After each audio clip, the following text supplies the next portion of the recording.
Hey guys, Brian Hill with the Complete Combatant. This is Active Self-Protection Extra, and this is your Suck Less Saturday. You need a shot timer because that which gets measured gets worked on. The Range Tech Timer is the official timer of Active Self-Protection because it is versatile, reliable, feature-rich, and very economical. Check out all it can do at the link below. What we're going to talk about is grip validation. We're often told, grip the gun harder, and that works for some people some of the time. And then we're told, well, you're gripping it too hard on one side now. So you got to let go of your right arm, your primary, and grip harder with your support. And that works for really well coordinated people until they get under stress. And then some of us get tired and we can't grip the gun as well as we should at all. So we've got to figure out is what is enough grip? How do we know if we're doing a good job? Which brings our mind back to the task at hand when we see it starting to fail. All right, we're going to go through some drills that I use to check your grip. Nothing new, nothing revolutionary. It's just a process to know what too much and too little looks like. You know, we have filters in our mind, our bias, and some of us are always biased to too much. We've got to really squeeze and drive, and you see guys that built like me, we like to put extra into the gun, and we lift weights, we get strong, we try to really push on the gun, and we also put our brakes on as we're trying to drag race, right? And then some people, they kind of casual with it. They try to grip the gun, but they're not really sure what it means, and you see a lot of movement in their hands because they've created tension in the wrong spots. So, a couple exercises that you can check your grip with. Some of them work in dry fire, and some of them work in live fire only. You need at least 3 measures so that you know you're doing well. So, one of the measures is what are we going to see in the front sight and the red dot. The other measure is how's it working on the target. And then the final measure is what does my timer say.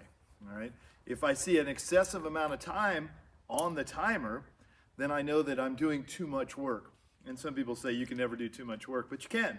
Because if you do any amount of shooting over just the bit, you're costing time and eventually you're going to fatigue. Okay?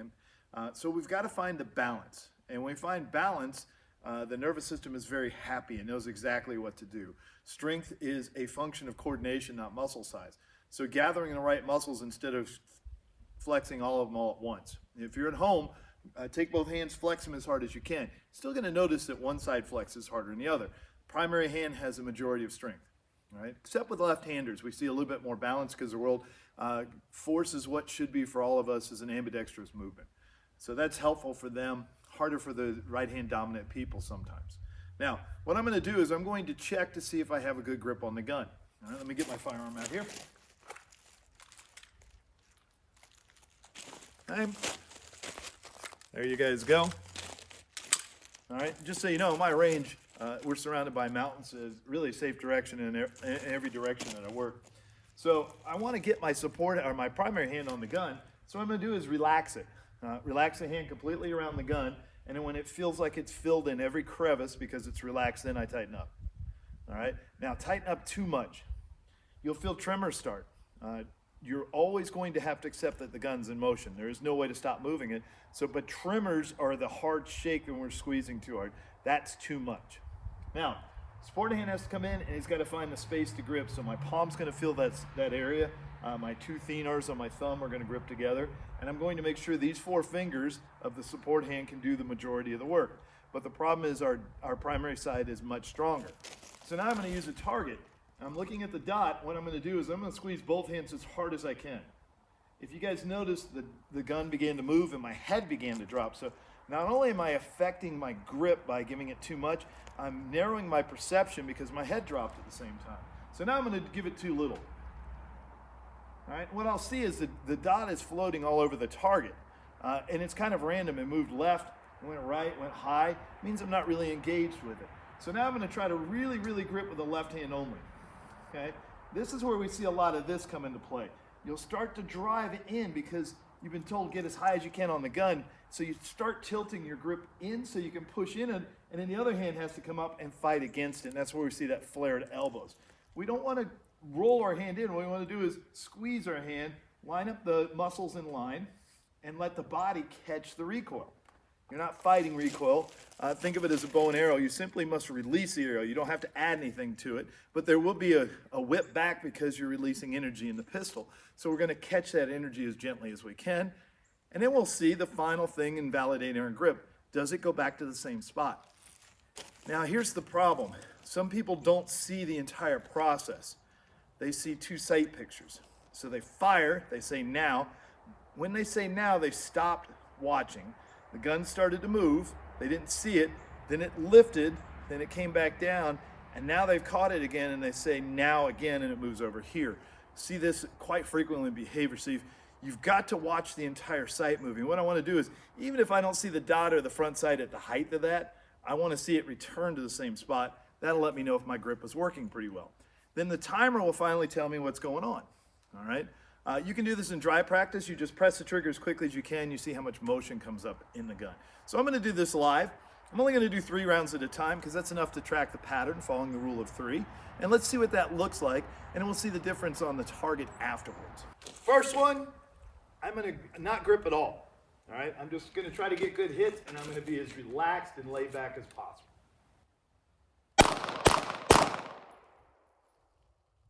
So we saw a lot of movement there. Okay, the dot acted pretty well. It has kind of a little crescent shape, so that's probably me pushing with the right hand at the top and the bottom of the arc. Since we move in circles, as the arm rises, if you lift your arm, you'll see a slight arc in it. So that's the arcing of the recoil. So I know that wasn't enough. It also was fairly slow. This time I'm going to record the times each time so we know exactly what I'm getting. So let me set up the timer real quick. All right, good to go. This time I'm going to over grip the gun.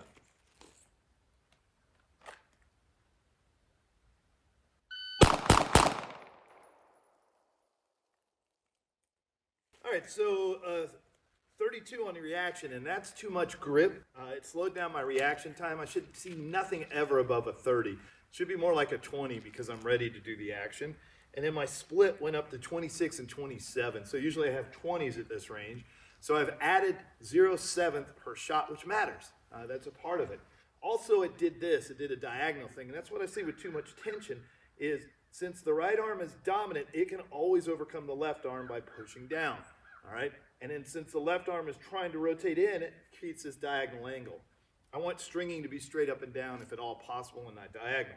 Now, I'm going to really grip with the right hand and let the left hand come along for the ride, which is the number one way I see most people shooting.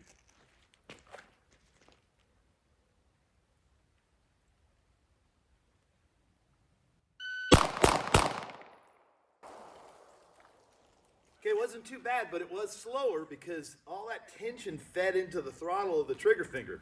So I really couldn't press with the trigger finger. So my reaction time was 24, okay? So it was better. And my split were 40s. So they really went up quite a bit because that's what tension cost you is time. And some of you are like, well, 40s is no big deal. But that tension is also coming out in the target, all right? It's taking me a lot of time to clarify it. So I'm creating tension to constantly fix things.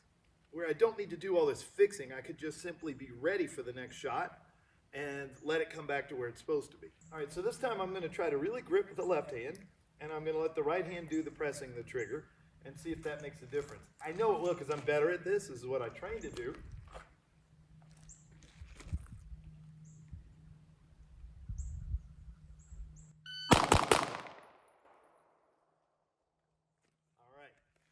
So there's a big difference.